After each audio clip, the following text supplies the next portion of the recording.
is Peter, and I help direct the events here at Strand. For a little bit of history, Strand was founded in 1927 by Ben Bass over on what was then 4th Avenue's Book Row. Stretching from Astor Place to Union Square, Book Row gradually dwindled until after over 92 years, Strand is the sole survivor, still run by the Bass family, and still housing new and used books. Tonight, I am very excited to welcome Liz Kerin to share and celebrate her debut novel, The Phantom Forest. Liz is an author. Please keep it going for Liz. Liz is an author, screenwriter, and playwright, currently developing a number of film and TV projects, workshopping her award-winning play Stop Motion, and splitting her time between Los Angeles and NYC. Joining Liz to discuss her book is Colleen Scriven, writer, comedian, creator, and host of the podcast Lesser Gods. Her past work has been featured in the LA Comedy Festival, the Black Box Comedy Festival, the New York International Fringe Festival, and more.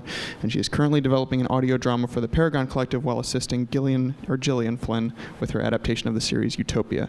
I am thrilled to welcome them both to discuss this rich new fantasy world. So without further ado, please join me in welcoming Liz and Colleen to the Strand.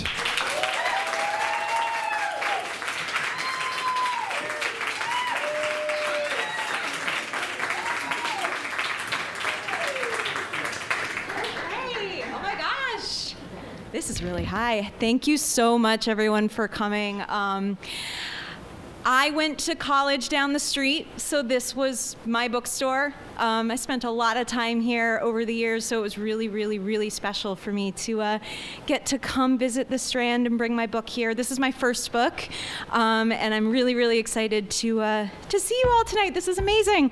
To start things off, I'm gonna read a little story. Is that okay? Is that gonna be okay? Okay. I'm gonna tee it up a little bit for you. So for those who have not read, this story takes place in a strange dystopian city that twice a year sacrifices their citizens to a flesh-eating demon, like you do. And at the top of this segment, one of our characters has unfortunately found herself in this predicament. Seycia shuddered as the guards yanked her to her feet and led her toward the very edge of the pit. She forced herself to imagine Miko taking shelter somewhere while Minari caught up to him. She couldn't bear to picture the opposite, not now, not after everything she'd done to save him. She gazed up to the sky and wondered if she had ever seen a night so black. It made her think of an enormous crow that had attached itself to the heavens and was hovering above her, waiting for a carrion feast. "Sister Seycia," General Simeon said as he approached her. Rain pelted his jacket as he reached into his breast pocket. Seycia stifled a cynical laugh. At any other moment, she would have thought he was about to pull a gun on her. Now she would have welcomed it. From his pocket, Simeon produced Seycia's fang, still tied to its worn leather cord. She seethed as he held it out over her head. "May this serve to remind you of your place as you wait for death to claim you." With that, he placed the fang over her head. He turned his two tightly pulled cheeks upward into what might have been a murderous grin, quite pleased with himself. Seycia was still as a stone as she felt the weight of her only weapon, now useless, fall against her breast. All around them, the stricken crowd fell silent, subdued. They knew there wouldn't be any more surprises, and she did too. "Our fate in his hands," Simeon crowed, holding his arms out to the sea of spectators. "Our fate in his hands," the crowd murmured. Seycia felt as though the ground had dropped from beneath her feet as Simeon's guards clamped a shackle to her ankle, attached to a heavy iron weight. A rope ladder was temporarily set against the muddy side of the pit. Seycia hoped for a moment that she would be dropped into its depths with some semblance of dignity, when a heavy boot made contact with her back. She tumbled into the mud at the bottom of the pit, face down. Spitting out dirt, she scrambled toward the rope ladder, but someone had already pulled it back out. She sank to her knees in the freezing shallow water, twisting her bound wrists to no avail. The rain came in deafening torrents, but she could still hear the faint echo of Simeon's blessing from up above. "We come to you, great keeper of life, in supplication. We know why you send the savage. We know how he hungers. We are here to satiate him." Then he stepped to the edge of the pit and leaned over. Seycia squinted through the rain at his monstrous face and realized she'd lost the strength to glare at him. To make him fear, he'd underestimated her. She just stared, vacant and resigned. May your flesh appease the wicked one.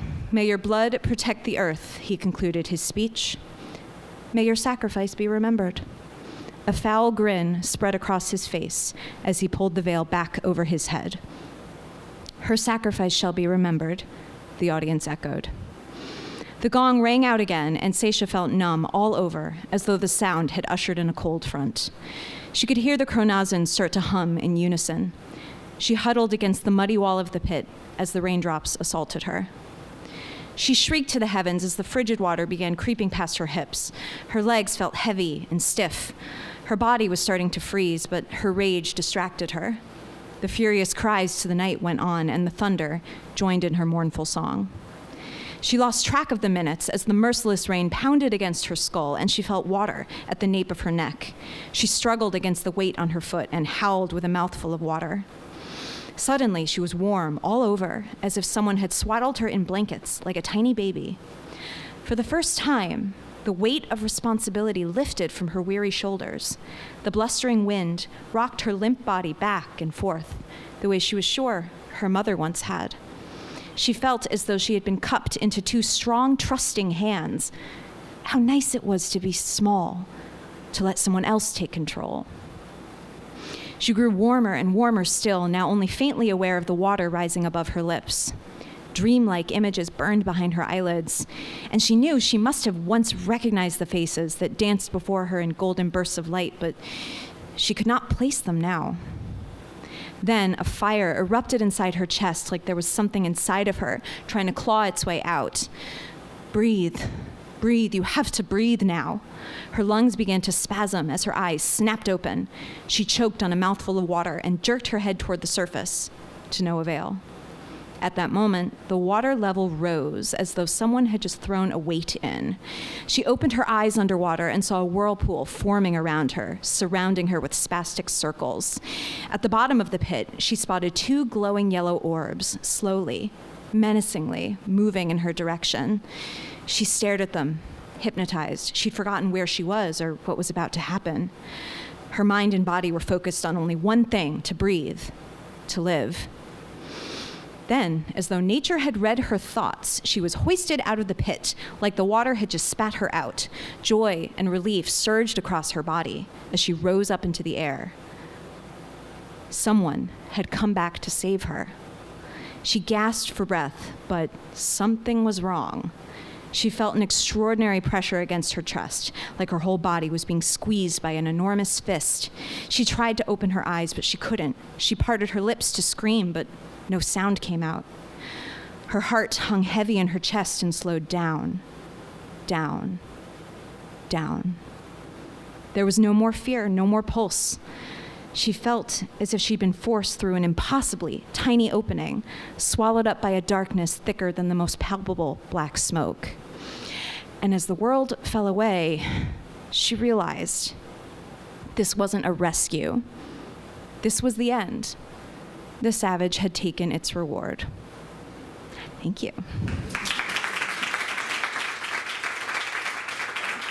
I'm going to invite my dear friend Colleen up here to have a little chat. Let's come on over. I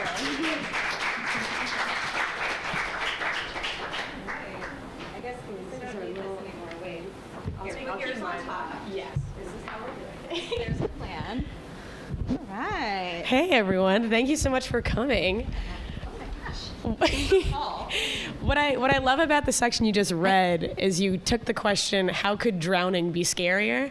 And you added a demon. So surprise. But yeah, I'm so happy to be here with you in, the Strand. I was trying to explain to my brother on the way over here how exciting this was and how much this place means to me. Mm-hmm. I went on like a first date here, and you did? Luckily I did. And Ooh. No, it was a good date, but like okay, my good. relationship I'm with the glad bookstore. You have a good association with it. Just checking. Yeah, my relationship with the bookstore has lasted longer than the relationship.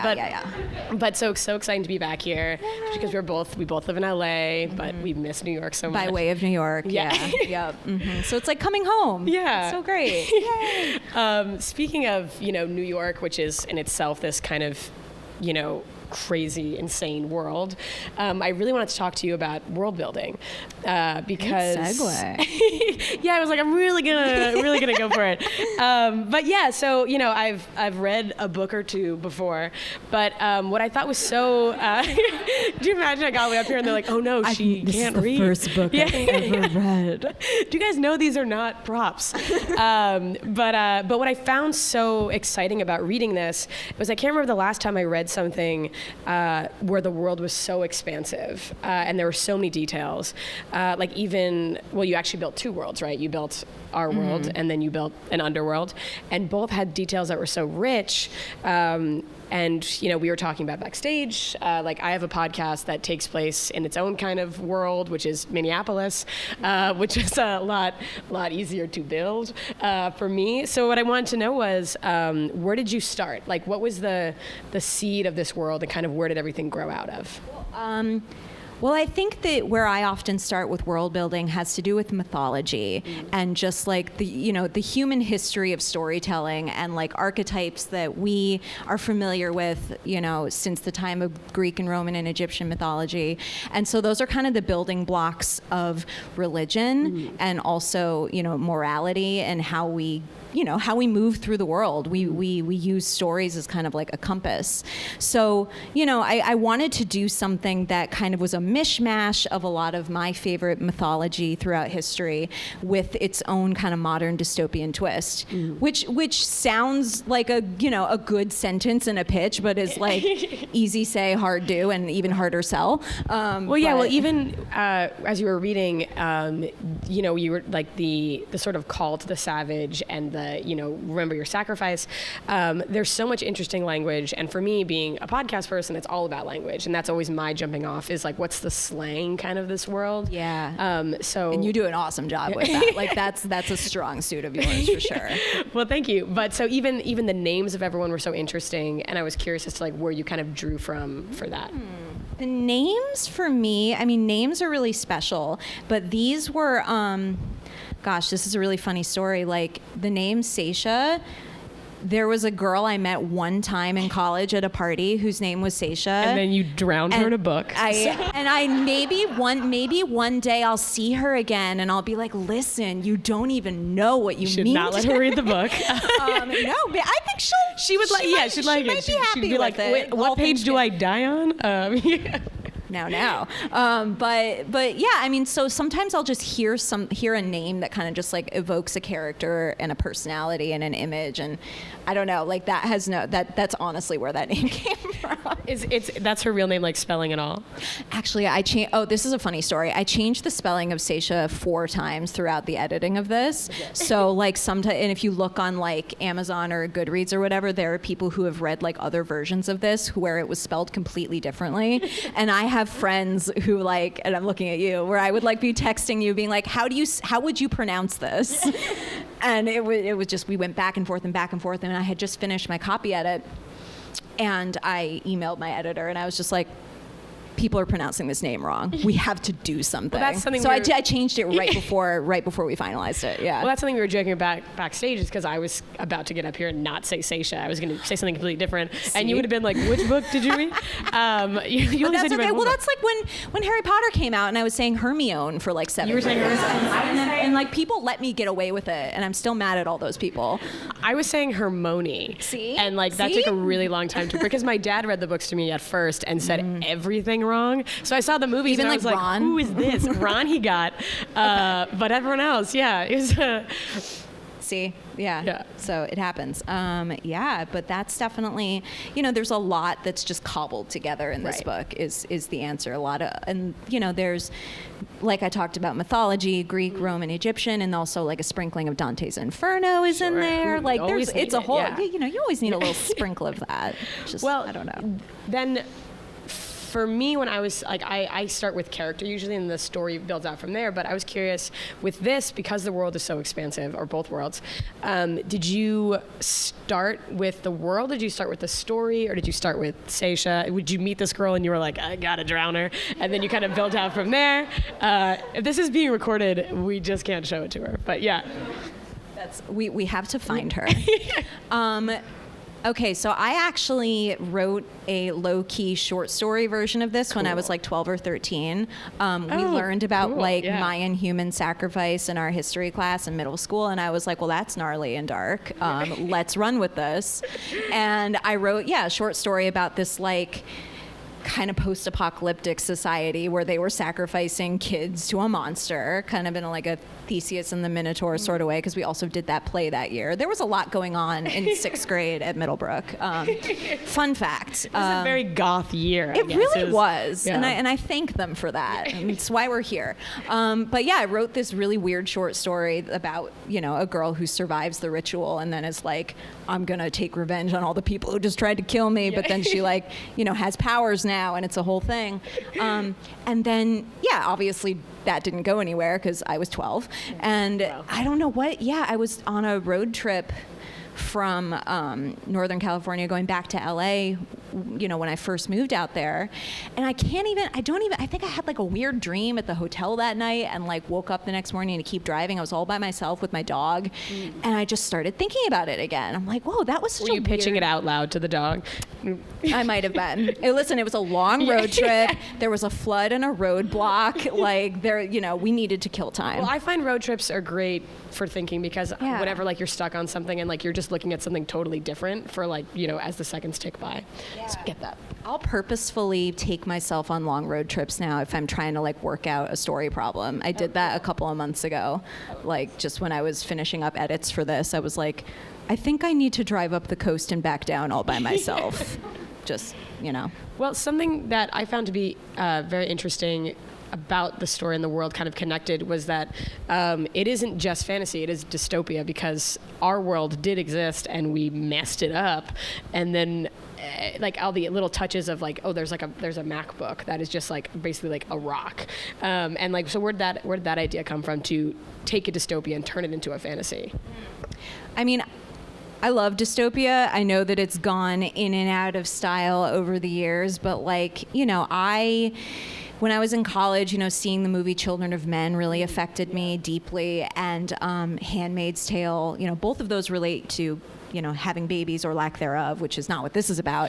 But, like you like to think about what would be an earth-shattering event that would just throw us into a spiral of chaos. And I'm just, I'm an awfulizer, I've been told. So like, were I think you told that as a compliment, or were you told just in general. Yeah. So it's just like, what is the worst case scenario for humanity?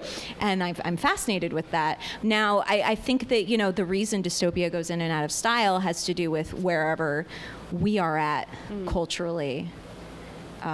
So I thought that adding fantasy to it would hopefully, it was more attractive for me to write and to stick with the dystopia because it had sort of an element of dark whimsy to it, and it maybe gave it, I hoped anyway, a little bit of timelessness, and more of an escape. So, well, yeah, it feels interesting to be both of us writing dystopia right now because, and I was talking with a family member of mine this weekend because all I write is dystopia, and she's like, don't you ever want to write something that makes people feel like good? And I was like, I feel good when I read your stuff. I don't know. Thank you. I feel great. But she's like, I like to read and watch TV that feels like escapism, that is fun.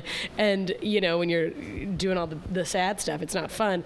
And I think right now there is kind of this weird push and pull where we're living at a time where it's probably the best to ever be a human in terms of medicine and the way we can all communicate, and we flew here in planes, but then you look at everything also feels so precarious and so dangerous all the time. So I don't know, I'm curious as to what you think about that. What do you think about how dangerous the entire world is? But I guess it's a question now, like, how does it feel to be writing dystopia at a time when we're already kind of all a little scared? It's a great question. I think there's always something you can learn, and by writing it, explore it for yourself in your own philosophy and the way you see the world. So in this story, the catalyst for this dystopian turning point has to do with religion, and I don't want to spoil too much for anyone who has not read it yet, but it has to do with us, for the past 2,000 plus years, having a concept of what like monotheism is, and the history of Christianity and Islam and Judaism, and like how that has shaped our world, and then all of a sudden, like, what if we had, what if we were forced to look at things another way and we could never unsee it? Right. And how could we, who would be able to adjust to that, and who wouldn't? And those are really, really heavy questions. How wrong are you willing to admit that you were kind of? Yeah, and there's an idea of like, is humanity, and I ask myself this a lot too when we talk about climate change, for example, really like lighthearted stuff we're talking about here. Yeah, but how can will humanity ever come together and admit they were wrong about something? Right. Yeah. And that's a great question, and I don't know the answer. Right. But that's interesting for me, at least, to examine. Right. In a story. Right. I mean, it's because that's a really great thing to bring up, because I do feel like, I often, with climate change, often ask myself, like, what's the thing we're going to see when we're going to be like, oh, this is bad? And your story, it's not a spoiler because it's in the prologue, but that's true. It's a literal, if you read page 1, first sentence of page 1. That, they ripped a hole in the world and learned this crazy thing. Moving on to less dark questions. Let's have fun. But so religion. But yeah, so the religious aspects and the mystical aspects of the book are so creative and involved. I was wondering what, not just the human sacrifices, but also some of the ceremonies that are more funerals or even more lighthearted. What like cultural touchstones inspired you for that?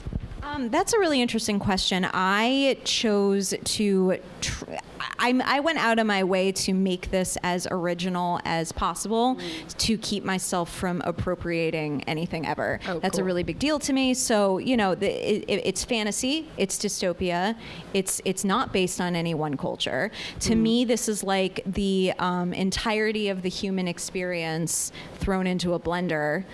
Many, many, many years in the future, humanity figured out what their new rules for living were and what their new rituals were.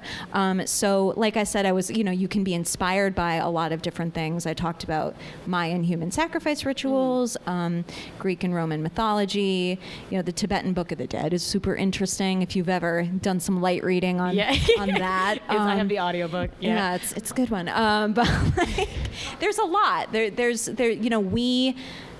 The human history is just full of so many interesting. I mean, every culture, from time immemorial, has had their own concept of the afterlife, and it's just so great to kind of see the parallels and the similarities. So you kind of try to create, based on those archetypes, something original that also is going to have a sliver of familiarity for your audience, which is something that whenever people have said that, and I'm really excited that it worked, where they're like, oh yeah, there's a way in where I know what this is and I get it, but it's not like I'm reading about Zeus again. It's right. No, totally. It's not the devil. It's there's other stuff going on. Yeah. Right. And your something I find so fun about the book is that your demon character has so many redeeming qualities, which feels, without giving anything away, but he feels like a very real person, and that feels like a really fun spin on. We all know what a demon is, but then we're in this demon's head, and it's completely different than we'd expect, which I thought was really fun. Thank you. It was important to me to do multiple POVs in this because I was like, the only way this is going to work and the only way we're going to understand that character is if we're with him. Right. Absolutely. It would be a completely different story and a not as good story if we didn't do that. Right. Yeah. Cool. Speaking, transitioning into character a little bit, the dystopia and the fantasy genre, there's kind of a very familiar plot device, this idea of the chosen one. Harry Potter, spoiler alert, it's Harry Potter. The Hunger Games, it's Katniss. And you have a chosen one in this book too, but as the audience, we're privy to the information that this character is kind of just misreading a lot of the signs. So can you talk a little bit about sort of reinterpreting that trope and changing it? Yeah, that was one of the most fun things about... Lie to someone in a book. Yeah. I mean, look, I think that Chosen One narratives can be really super fun. There is a reason Harry Potter and Star Wars and everything that, I mean, that we connect to that. But yeah, I mean, like, what if someone told you that you were special and you had to, in order to survive, you had to tell yourself a story in which that was true. So that's what happens to this poor kid. He loses everything. He's only 12 and he's got somebody telling him, a prophet telling him like, hey, so I have some thoughts about you. And he's just suffering so much and he has nothing. And he's like, great, tell me more about how I'm going to save the world because I've got nothing. Right. And that's what he clings to. And I think that's really something kids do, something everyone does. Just like, I got to tell myself a different story because the one I'm living is not working out. Right. And so in a way, I don't want to say we've set this character up to fail, but that is the phrase you used when you talked to me about it backstage. But we did. Well, we set him up to have a lot of challenges because, he's going to learn that, a lot of what people think he's capable of was influenced by people other than himself. Right. Without saying too much. So, and that's fun for me. Yeah. I'm just gonna lie to a child. Lying to a child. This is all fun and games. Speaking more on character, and this is something that I said that I wanted to wait to talk with you on stage because I said. Oh my God, I'm about to mispronounce her name again. I'm just trying to stop myself. Seycia, yeah. I was like, don't say Seycia. Seycia. So Seycia, despite the fact that she spends most of the book alongside a demon, she's a little bit unlikable. And you were like, don't use the word unlikable. And I was like, wait, let's talk about it on stage. I love that she's less than likable because I think it makes her so complex, and it felt to me like as an audience like that I'm rooting for her despite sometimes, and again like she's likable in that she's a caring sister, and she's very strong and very brave, but she makes choices that are not always moral, that are a little bit ruthless, which I found really fun. And I was wondering if you could talk a little bit about maybe intentionally writing a kind of unlikable lady. So we talked a bit about just the word unlikable, first of all, and like how every person's barometer for that is different. Right. So I see a girl like this making ruthless, hard choices and having a goal that is centered around vengeance. And I say, well, that's cool. Tell me more about her. But not everybody connects to that. Right. And I think that has I don't always like to pull this card, but I'm pulling this card. Go for it, pull it. You see male-driven narratives centered around vengeance all the damn time. And it's something that we are just, it's just like, it's old hat to us. We don't even notice it anymore. And the first time I ever saw a female-driven revenge story was the movie Kill Bill. Fun. And it's one of my favorite movies ever. and the reason I loved it so much is I was like, I have never seen anything like this before. Right. Who is she? And, and give me more.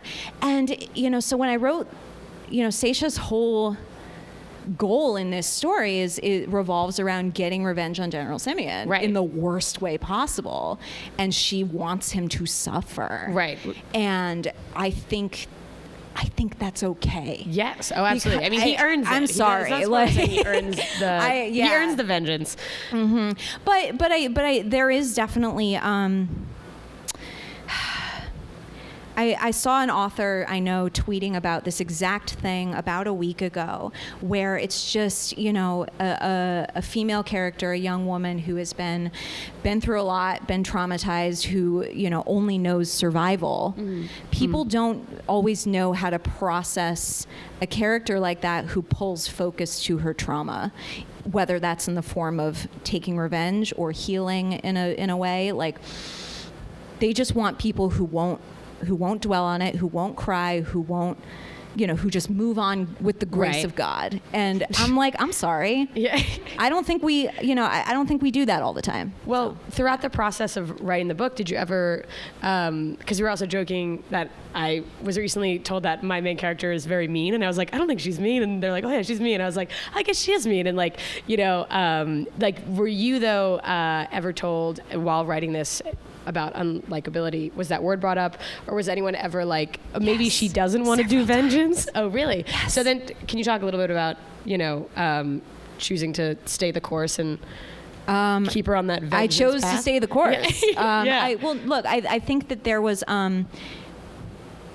This also kind of hinges on another, topic wherein, the way this was published was very democratic and crowd-driven, and while the back end of this publishing process was more or less traditional, like pitching this book was really hard, and one of those hard sells was her as a protagonist, and that and her arc. So yeah, but I was like firm on wanting to do a female-driven revenge story. Right. To not have her get that catharsis, to me, is a different and lesser story. So I just kind of, I don't know, I stuck with it until I got it the way I wanted it. Well, So good. I I mean, don't know. I'm very glad you did, because as you said, I love her the way she is. I do too. And I like that she's a little mean sometimes too. Yeah, she must be. Well, speaking a little bit more to the process then, we were talking and you were saying this book took 7 years to write. And, we've talked a little bit about the fact that I was making this podcast out of my bedroom. I don't know if you've ever recorded a audio sex scene in your bedroom, but you really ask yourself, what am I doing? Am I okay? Is this all worth it? So if you could speak a little bit of, if you could speak, but trust me, I was like, I hope my roommates aren't home. My walls are very thin.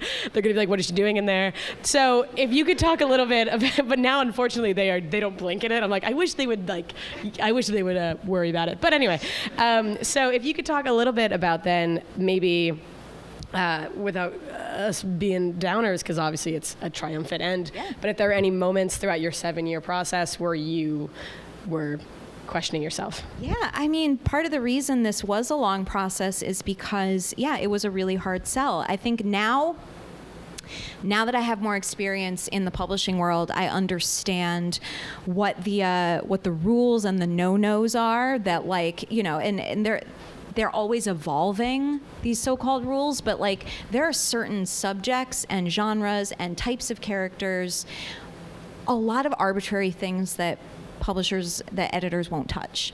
Right. For so many reasons. And I'm almost glad that I didn't know what all those things were when I set out to write this. It was just something I was excited about. But quickly learned, once I started, I was querying agents for a while, which is like, speaking of Dante's Inferno, is literally the ninth circle of hell. And, that was, I had a lot of ups and downs and a lot of false starts with that, a lot of big highs where I'm like, oh my God, someone wants to work with me. This is amazing. And then 6 months later, it's like, whoop. Didn't sell the book. Here we go again. And that happened a bunch. And so finally, and I put it in. So I think my lowest moment was we tried to set it up for book to film a couple years ago, because I'm a screenwriter too. So we were like, oh, maybe there's a way to back channel here. That's and the official Hollywood. That's all the lingo. It's a lot of hand motions. It literally looks like this. And that didn't work out. And I was like, well, that was kind of my last way of trying to do this. So I abandoned it. I was like, this is not good. There must be something fundamentally wrong with this. What made you come back? A friend of a friend told me about this manuscript search that the Launchpad tracking board was doing. Cool. And it was for unpublished manuscripts that could be good book to film concepts. And I was like, maybe it still is. And so I got shortlisted for that, and my publisher was the publishing sponsor of that, and so it all just kind of fell together at that point. So I was like, yeah, okay, let's just give this a shot. But definitely that point where I decided to shelve it was a big bummer. I was like, wow, have I been wrong all this time? Was this not valid? So now I Valid, guess yeah, it's valid. valid. Yeah, So it feels really good. Speaking of screenwriting, is there anything like, obviously we both live in LA because we write for TV and film. Do you have fun going back and forth between formats and mediums, or? I people sometimes ask if I like one better than the other, and the answer is no. I think that they each have their merits and their fun. I love writing books because you can really like live inside a character's head and get to know who they are on a level that you might not see in a screenplay. You might have to wait until someone acts it out and directs it and gets that moment across for you, and you just got to hope and pray that actor can like make that connection and bridge that gap. But in a book, you're the one you're directing the movie in the book. Yeah. And that's really, really fun. On the flip side, a book takes a really, really long time to write, and publishing has all these weird loopholes, and screenwriting does too, as we know. Right. But yeah, it's a different beast, and I like them both. I find that what you're saying is that you don't need as many, I guess, layers between yourself and your audience. Like when I write podcasts, it's kind of the same thing. It's a little helpful that I am the narrator of the podcast, so all my faults are with sometimes my own performance. But I find it kind of be to a similar effect, where it's like, I don't have to even worry about what the audience is looking at on screen. Like there's no mise-en-scène question. It's just like, I'm telling you this word. It's exactly how I feel. It's exactly how I want you to feel about the character. And there's also something really amazing to be said about creating your own IP, which we have both done. Right. And cannot recommend it highly enough. Everyone should, if you have a story that you're passionate about and you want to find an audience, try to find that audience. That's what we both did. She recorded this in her podcast in her bedroom. And everyone's like, I don't want to come to Colleen's house. But yeah, absolutely. I mean, and now look. I was making the podcast out of my room and for years before I knew anyone was even really listening. And then I just found that when me and the other performers on the show were like, do we want to keep making more seasons?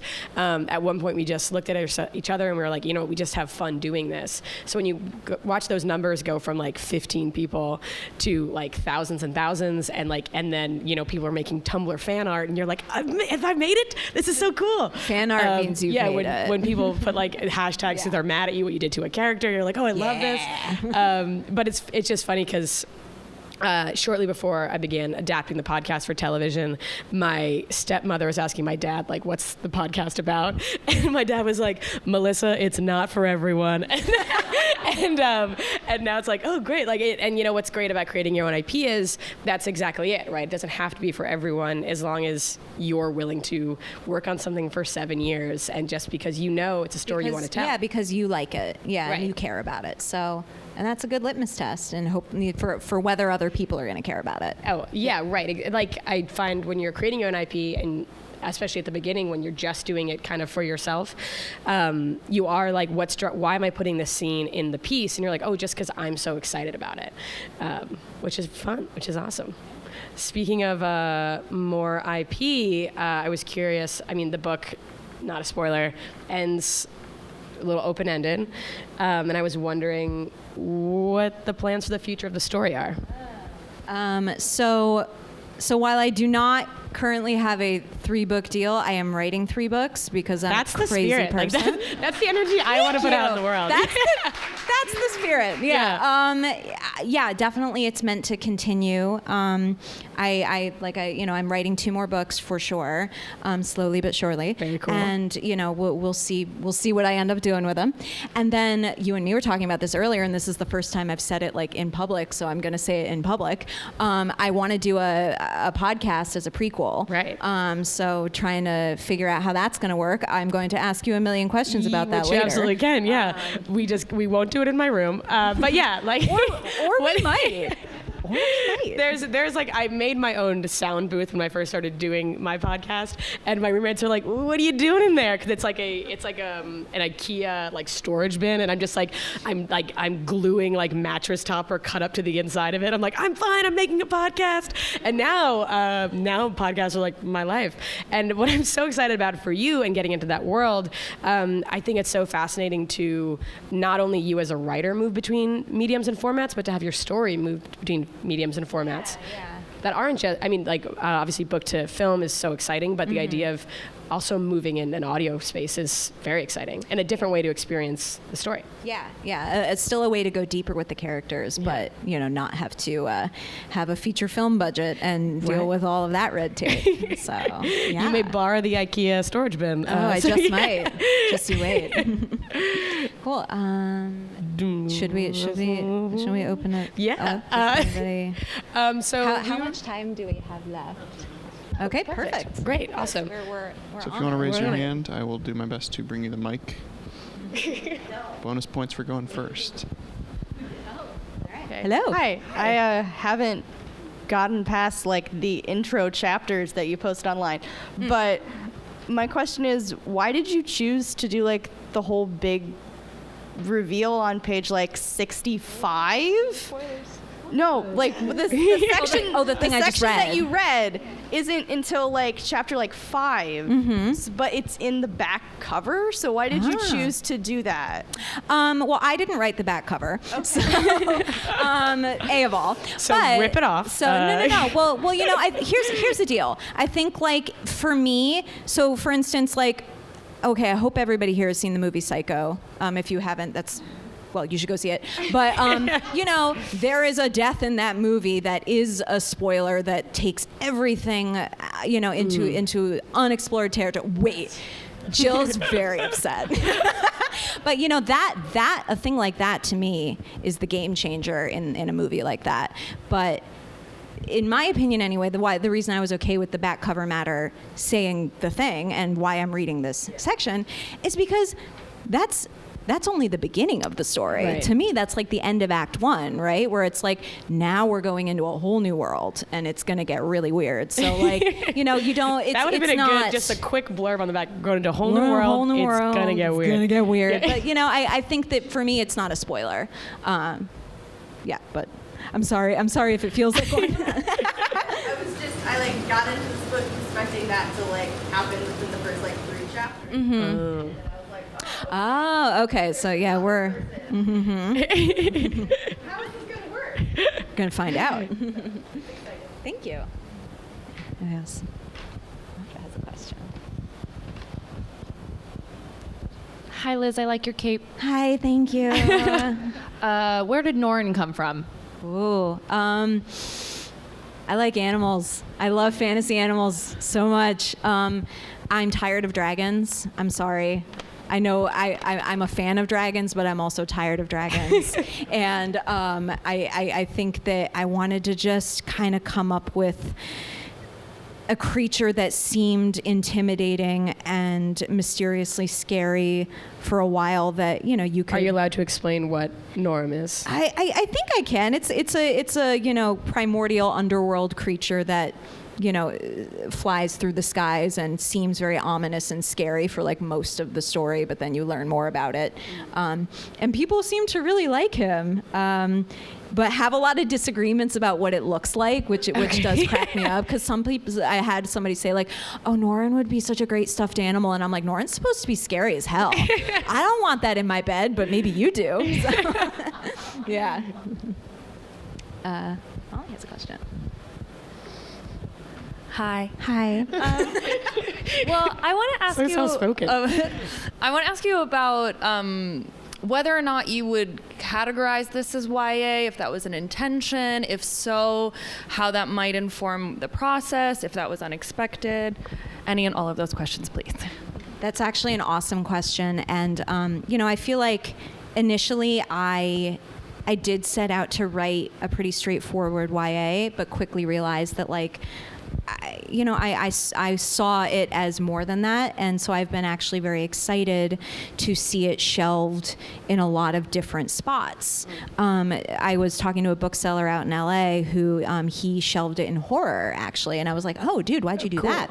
And he was like, because I can sell it better in horror, and he did. So, but I would have never thought to do that. So, but again, we were, Colleen and I were talking about the loopholes and the pitfalls of a lot of traditional publishing and what editors are looking for. And this is something I'm now learning, now that I'm getting more experience. the next thing I write probably has to be a little more down the line, either adult or YA or horror or fantasy. You know, like I can't. If you want to go that route, you know, and that's the decision you make. Are you going to go with a smaller press like I did for this one, or if you're gonna, you know, if you're gonna go for one of the bigger ones? Yeah, you kind of have to you have to make some strategic choices. So I went into this not having any idea of what strategy even was.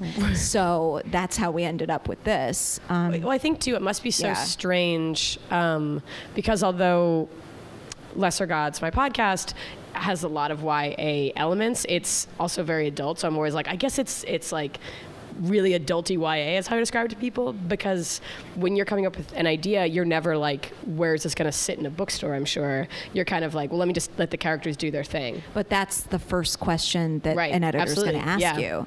So you got to know, and that's hard, and that sometimes bumps up against the creative process. So yeah, it's interesting.